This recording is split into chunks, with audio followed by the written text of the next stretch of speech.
Ele viveu por quase 30 anos nos Estados Unidos, construiu família, criou raízes, trabalhou por anos, ajudou a sustentar a casa e a cuidar das netas estadunidenses e acabou deportado quando a filha tentou pedir a regularização dele depois dela ter se tornado cidadã estadunidense. Pois é, fica comigo até o final, porque a sequência desse relato é daquelas que revolta a gente, que emociona e que mostra passo a passo como uma vida inteira pode desabar, mesmo quando a pessoa está completamente integrada a um país.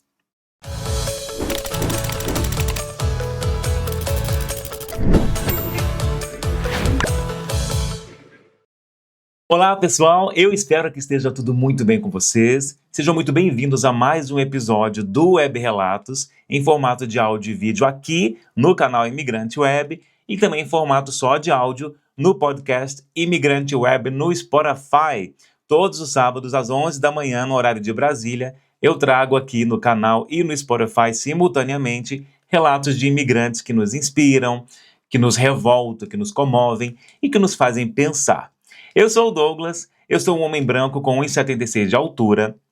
Hoje eu estou usando, como quase sempre, uma camiseta preta básica de gola V rasa, com um boné todo preto, um colar com uma correntinha e tem uma pedra na vertical roxa, que eu comprei lá em Salem, daquele filme As Bruxas de Salem, comprei lá essa pedra. Eu estou usando fones de ouvido sem fio brancos, tá? E no meu peito tem um microfone com uma espuminha para evitar a interrupção de vento, essas coisas de ruídos excessivos, mas mais vento mesmo, se caso, sei lá, eu esbarrar ou a minha pedra esbarrar, porque está bem próximo.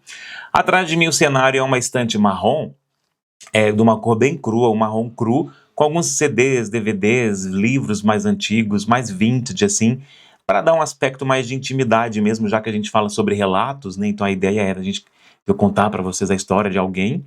No alto da tela, de um lado, tem escrito @imigranteweb, que é o arroba das redes sociais do canal, no TikTok e no Instagram, e do outro tem o logo do programa, que é Web Relatos, está escrito isso, é um balãozinho, tipo um balãozinho de chat, ou de revista em quadrinho, né, assim, e a letra T da palavra relatos é um microfone fazendo alusão a podcast. E eu vou explicar para vocês por que eu faço isso, gente, é a audiodescrição. Eu faço para incluir pelo menos um pouco as pessoas que não conseguem ver. Porque eu sei que tem conteúdo aqui com imagens e tal, mas eu já recebi comentários me agradecendo por eu fazer isso, inclusive, e a intenção é justamente essa. Para que as pessoas pelo menos tenham uma ideia de quem elas estão ouvindo, tá? Então, se você não tem um problema com a sua visão, né? Se você não tem problema nenhum, não é portador de nenhuma deficiência visual, que bom, mas existem pessoas que têm, e a minha intenção é de tentar incluir pelo menos um pouco aqui, tá bom? Eu quero pedir para você curtir esse vídeo, para você se inscrever nesse canal, ativando o sininho de notificações, para você compartilhar esse canal e esse vídeo com as pessoas que você sabe que gostam desses assuntos sobre imigração, e para você comentar também o que você acha desse relato que eu vou falar hoje, tá? E também te pedir para você me acompanhar e acompanhar o canal nas redes sociais, tá bom? Bom, gente, vamos lá, vamos ao relato de hoje. Eu sempre coloco na tela uma imagem do link ou dos links que eu usei para falar sobre esse assunto. Sobre o assunto que eu vou falar aqui aqui no Web Relatos, quanto no Web News, que é um programa de notícias que eu tenho aqui no canal também. Então, eu vou sempre colocar na tela, mas na descrição do vídeo tem todos os links para que vocês possam ir lá conferir todos os detalhes. E também, de repente, se eu tiver entendido alguma coisa errada, lá você tem acesso à informação oficial, pelo menos as que eu usei como base para o meu vídeo, tá bom? Então, nessa tela agora está aparecendo a pessoa sobre quem eu vou falar, tá? A gente vai entender essa história desde o começo. E aí eu quero avisar novamente, tá? Que tudo que eu falar é de acordo com o que eu encontrei nesses vários sites de notícias e todos os links deles estão na descrição para vocês poderem conferir, tá bom? Bom, gente, Elvésio Pereira Viana. É a pessoa, tem a imagem dele na tela, inclusive, tá? Ele era brasileiro e, segundo as reportagens publicadas na época, tinha 65 anos quando foi deportado em abril de 2018. Ele vivia em Nashua, escreve Nashua, uma cidade no estado de New Hampshire, nos Estados Unidos, e já estava nos Estados Unidos havia cerca de 27 a 28 anos, tá? Em algumas manchetes brasileiras, algumas notícias brasileiras, aparece a expressão após 30 anos, Só que assim, olhando a cronologia judicial e as reportagens estadunidenses, a chegada dele ao país ocorreu em 1990. Então, assim, na prática, a gente está falando de algo próximo de 28 anos de vida, mais ou menos, nos Estados Unidos, quando a deportação aconteceu em 2018, tá bom? Eu vou mostrar para vocês aqui esta cidade, eu fiquei curioso. Eu coloquei no Google, né, para poder procurar por Nashua, New Hampshire, né, New Hampshire, que é o estado. Tem aqui umas imagens. Eu não maximizei, estava aparecendo? Tá aparecendo.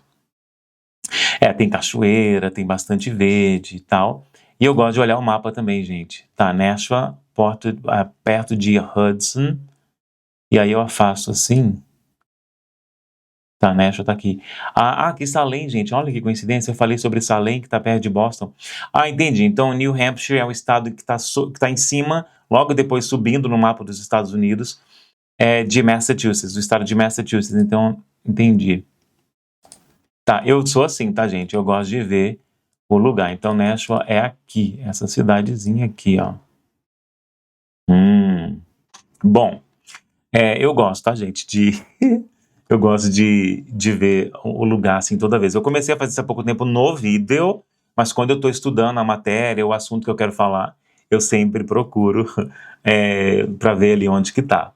Bom, né, como que ele foi parar, né, gente, nos Estados Unidos? Segundo a cronologia do caso, o Elvésio entrou nos Estados Unidos em 1990 com visto de turista. Depois disso, ele conseguiu uma autorização de trabalho em 1993. E essa autorização foi sendo renovada ao longo dos anos até 2008. Ou seja, durante muito tempo ele não era alguém escondido completamente e fora do radar, né? Ele viveu no país, trabalhou, pagou impostos, criou laços e permaneceu ali por décadas com uma vida que, aos olhos da comunidade e da família, já era totalmente estadunidense. Entendi. Fiquei confuso na hora que eu estava aqui lendo o negócio. Durante muito tempo ele não era alguém escondido completamente fora do radar. Tá, ou completamente fora do radar, entendi. É que eu fiquei confuso. Aí eu tô pensando aqui, gente, nossa, ele ficou como turista de 1990 até 1993. Como turista, com visto de turista. Será que aí já não começaram os problemas, então, gente? Porque, assim, turista não pode trabalhar. Não tem permissão de trabalho. E quando a pessoa está no país há um tempo e tal, independente do status que a pessoa tiver no país, e ela vai tentar alguma coisa de imigração depois, ela tem que provar como que ela se manteve ali, como que ela se manteve ali, né? E se ele ficou, nesse caso, de 1990 a 1993 como turista, a gente entende que ele não poderia trabalhar. Será que não virou um problema já de cara aí, nesse caso? Aí depois de 1993 a 2008, segundo as notícias, ele teve permissão para trabalhar, né? Mas esse período de 3 anos ali, como é que foi? Bom, não sei, né? Não tem esses detalhes ali, mas é o que eu pensei aqui agora. Como eu sou formado na área de imigração aqui no Canadá, acaba que a gente pensa de imediato, mas tem que, se a pessoa tentar aplicar para qualquer coisa, ela tem que explicar como que ela se manteve durante esse período, né? Então talvez possa ter começado aí o problema, não sei. Bom, as reportagens descrevem o Elvésio, gente, como deixa eu colocar aqui para vocês, como um homem trabalhador, ligado à família, sem antecedentes criminais e que trabalhava havia muitos anos numa empresa da área de fabricação de armários e cozinha. A própria filha dele dizia que ele era uma pessoa honesta, que fazia a sua parte, né, na sociedade, trabalhava e ajudava dentro de casa também. A gente não está falando aqui de um caso de alguém acusado de crime violento, de fraude ou de algo que a própria imprensa tem apontado como motivo central da remoção dele do país, né? Pelo contrário, o que aparece nas fontes é a imagem de um homem já idoso, inserido na rotina da família, convivendo diariamente com a filha, com o genro e com as netas. Tem uma imagem na tela onde no site de notícias WMUR, cujo link também está na descrição do vídeo. Aí tem quem eu entendo ser a filha dele com uma bebê no colo, que eu imagino que seja uma das netas, e do outro lado dele o genro. Provavelmente é isso, pelo que eu vi na descrição é isso, tá? Mas é que eu estou querendo passar para as pessoas entenderem. Bom, esse é um dos pontos mais fortes dessa história, né, gente? O Elvésio morava com a filha Cristina Viana, é o nome dela, e com o genro Ricardo Santos, e também com as duas netas estadunidenses, tá? Identificadas aí nas reportagens como Isadora e Laura. Então, não sei se essa que está na tela é a Laura ou é a Isadora. Então, esse não era apenas o caso de um brasileiro morando nos Estados Unidos há muitos anos. Era o caso de um avô vivendo dentro de uma família estadunidense, numa casa estadunidense, ajudando a criar crianças cidadãs estadunidenses e tentando seguir a vida depois de décadas no mesmo país. Pois é, né, gente? Elas, outras pessoas, eram estadunidenses. Mas e ele? Como é que fica, né? Bom, em determinado momento, gente, antes de 2010, o Elvésio entrou com um pedido de asilo. Esse ponto é importante porque ele ajuda a explicar a virada jurídica do caso. O problema é que esse pedido foi negado por um juiz de imigração em janeiro de 2010. Depois dessa negativa inicial, houve recurso para o Board of Immigration Appeals, que também foi negado em outubro de 2011. Então foi negado uma vez, aí teve um recurso, né, um apelo, mas em 2010 foi negado, né, por um juiz de imigração em janeiro de 2010. Depois dessa negativa, ele entrou com um recurso de apelo ali no board de apelos da imigração, só que ele também foi negado em outubro de 2011. A defesa do Elvésio sustentou mais tarde que ele e a família não teriam sido notificados adequadamente sobre essa decisão ou que pelo menos não tiveram ciência efetiva da forma como o processo terminou.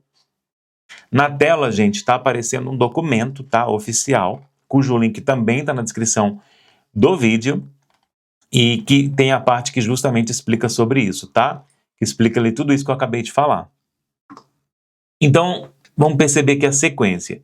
Ele entrou em 1990 nos Estados Unidos, conseguiu autorização para trabalhar em 1993, viveu e trabalhou no país por muitos anos. Essa autorização foi até 2008. Existe um pedido de asilo, esse pedido é negado em janeiro de 2010. O recurso também é negado em outubro de 2011 e mesmo assim ele continuou vivendo ali com a família. Durante esse período, o que a família via era um pai e avô vivendo normalmente, sem histórico criminal, inserido na comunidade, frequentando a igreja cristã, trabalhando e ajudando a manter a rotina da casa, ou seja, totalmente funcional e vivendo uma vida ali normal, né? A filha dizia que ele já fazia parte integral da família e da vida das crianças. Isso ajuda a gente até a entender por que o choque foi tão grande quando o caso avançou de forma definitiva em 2018, né, gente? Encerrando de uma maneira péssima, né, para eles. Bom, a situação mudou dramaticamente, gente, em novembro de 2017. Deixa eu colocar na tela para vocês o formulário I-130, tá? Foi nesse momento, novembro de 2017, que a filha dele, a Cristina Viana, que já tinha então se tornado cidadã estadunidense, entrou com o pedido, então, a petição migratória para pedir o reconhecimento da relação familiar do pai para abrir caminho para a regularização dele, tá? Foi quando ela enviou, então, ela entrou com o formulário I-130, que está aparecendo inclusive na tela, tá, gente? E está também na descrição do vídeo no link. A intenção da filha era muito clara, né? Resolver a situação do pai pela via legal, né? Da maneira correta. E aqui está um dos pontos mais dolorosos dessa história, porque segundo os relatos publicados na época, a família acreditava que estava finalmente fazendo a coisa certa, tentando colocar tudo em ordem. Só que em vez de trazer segurança para todo mundo, né, para a família dela e tal, esse movimento acabou, gente, sendo seguido por uma escalada brutal do caso.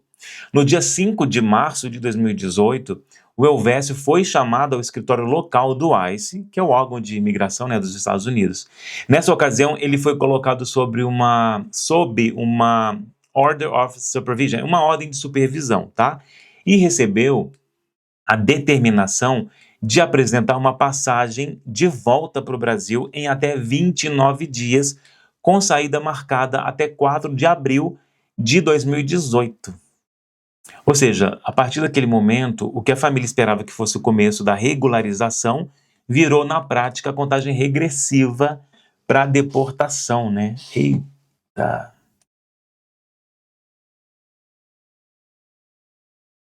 Nossa, eles foram resolver o negócio e piorou, né? A reação da família foi imediata, né? Os advogados começaram a correr contra o tempo para tentar impedir que a remoção fosse executada. Imagina o caos, né? E tem assim, né? Aqui entra uma etapa muito importante da narrativa, porque esse caso teve reviravolta judicial de última hora, tá, gente? E isso aumentou, claro, ainda mais a esperança da família, né? O que aconteceu? No dia 2 de abril de 2018, a Justiça Federal Distrital de New Hampshire analisou a ação apresentada em nome do Elvésio, né? Só que a decisão foi extremamente dura para a defesa, tá, gente? O tribunal disse que não tinha jurisdição para conceder o bloqueio que estava sendo impedido. Em outras palavras, a corte não estava dizendo que a situação dele era irrelevante, nem que o drama familiar não importava. O que a corte disse foi que, pela forma como a lei migratória federal estadunidense está estruturada, ela não poderia interferir naquela etapa da execução da deportação. E, por isso, o pedido foi rejeitado naquela instância. Só que, assim, mesmo assim, eu vou trocando os links aqui na tela. Mesmo assim, a defesa não desistiu, tá, gente? Em poucas horas antes da deportação acontecer, os advogados recorreram ao First Circuit Court of Appeals em Boston, lá em Boston, né? E aí, eles foram para uma outra corte de apelos, tá, gente? Para a primeira, no caso ali. O nome fala primeiro, se for traduzir ao pé da letra, Circuito de Corte de Apelos, tá? Em Boston.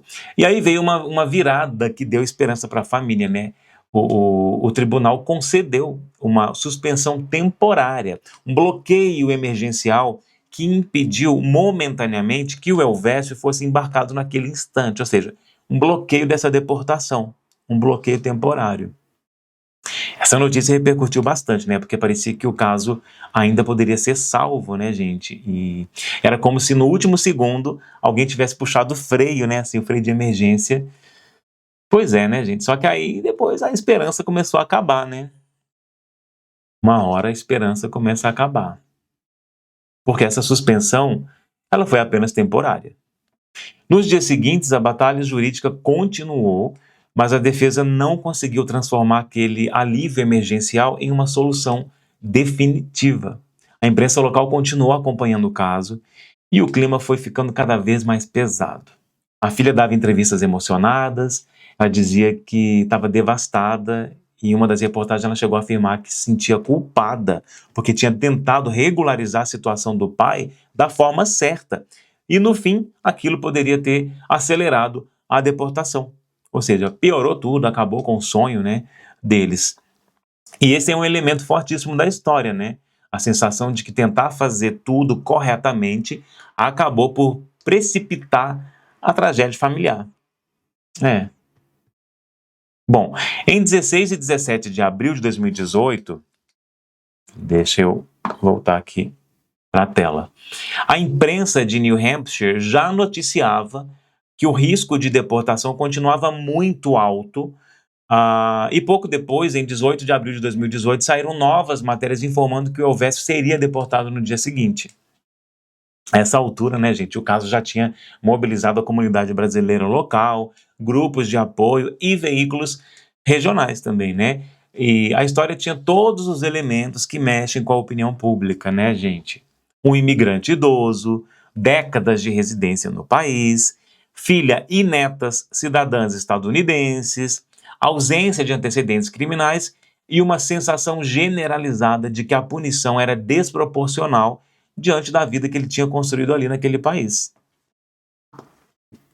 Aí a gente chegou então no dia mais duro de toda essa história, né, gente? No dia 19 de abril de 2018, o Elvésio Pereira Viana se apresentou no aeroporto Logan, que é o aeroporto em Boston, onde ele foi recebido por agentes do ICE e foi embarcado, sendo deportado para o Brasil. As reportagens estadunidenses publicadas naquele dia e nos dias seguintes confirmaram que a deportação foi executada. Não só reportagens estadunidenses, tá, gente? Brasileiras também. Então, olha só. Então, apareceu aqui no Gazeta Brazilian News. Então, tem aqui, mineiro que viveu por 27 anos em New Hampshire é deportado. Tem aqui, tem também essa outra aqui do Instituto Humanitas Unicinos. Brasileiro é deportado dos Estados Unidos após 30 anos vivendo no país. Tem também aqui o do Achei USA, que está dizendo brasileiro é deportado depois de 28 anos vivendo em New Hampshire. Então tem toda a explicação aqui. Aqui, ó.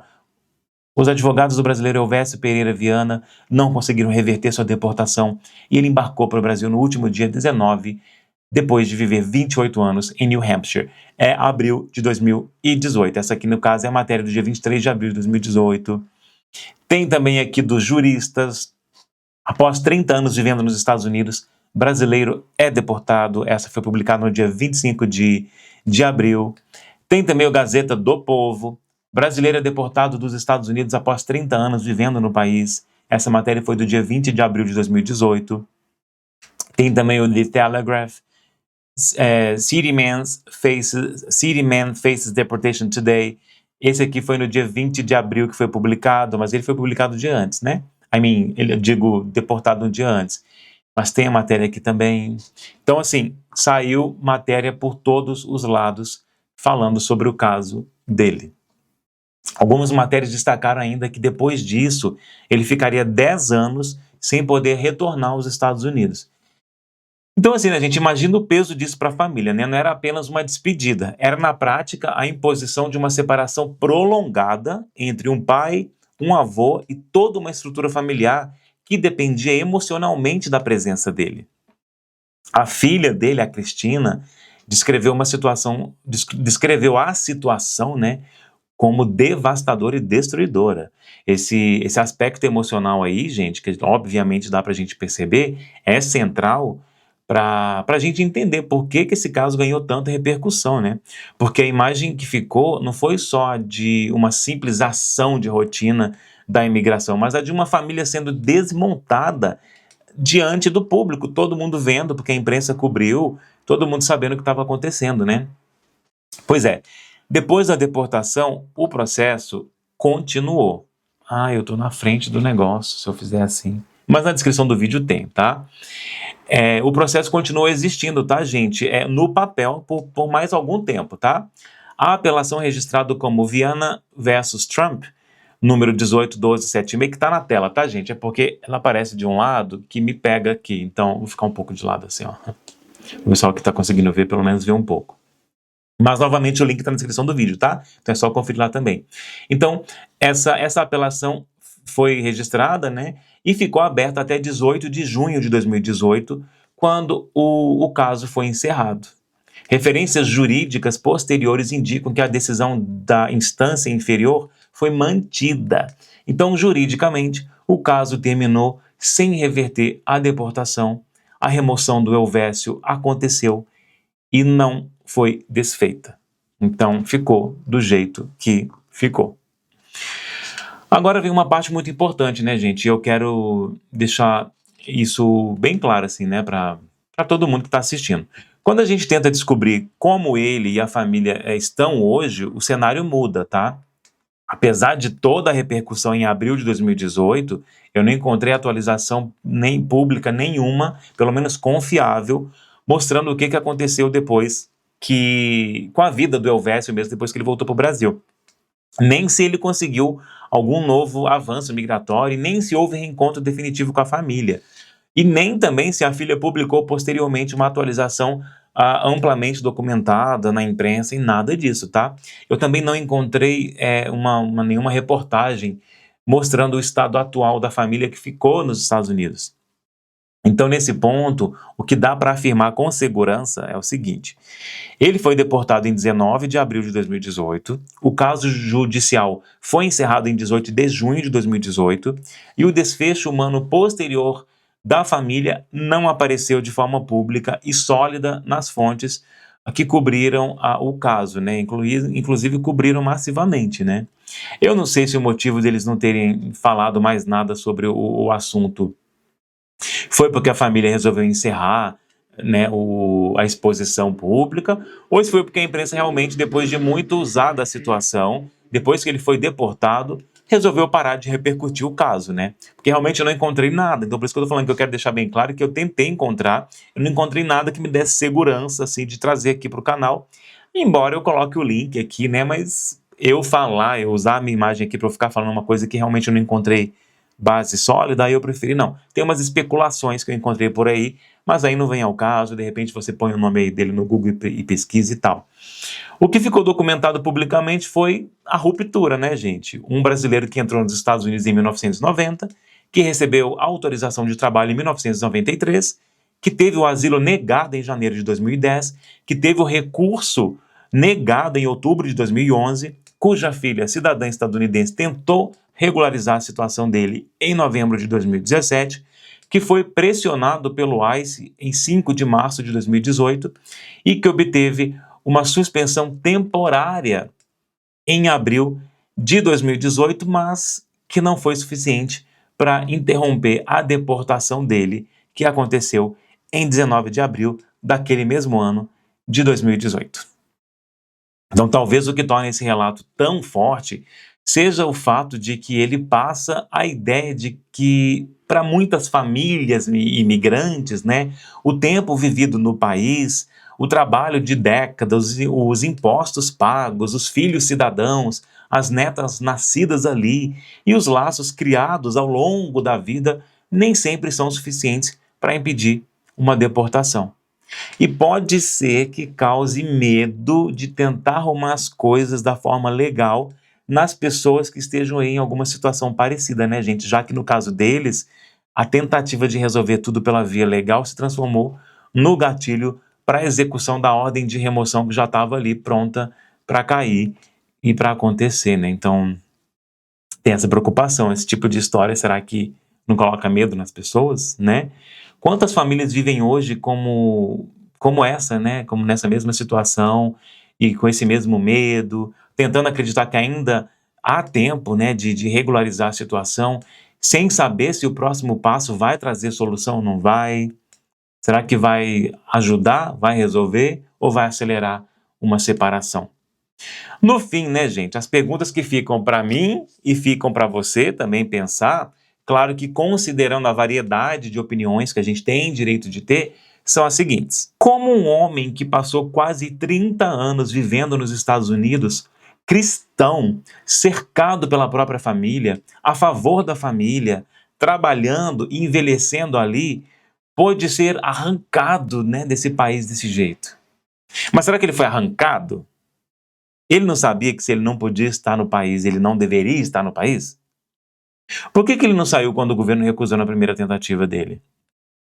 Por que ele deixou chegar a esse ponto? Ele tem culpa? Ele é uma vítima? Foi justo ou foi injusto? Não tem como a gente não ter esses vários tipos de perguntas, partindo, claro, dos vários pontos de opinião que nós temos, né? Então essas são algumas que eu acho que vêm à sua mente, que vieram a mim, algumas delas, mas aí é claro que eu fui tentar elaborar e imaginar quais perguntas viriam da mente de outras pessoas que têm opiniões diferentes das minhas, né? Mas eu queria que você me contasse aqui nos comentários o que você acha disso tudo, e aí, né, qual que é o seu ponto de vista dessa situação toda.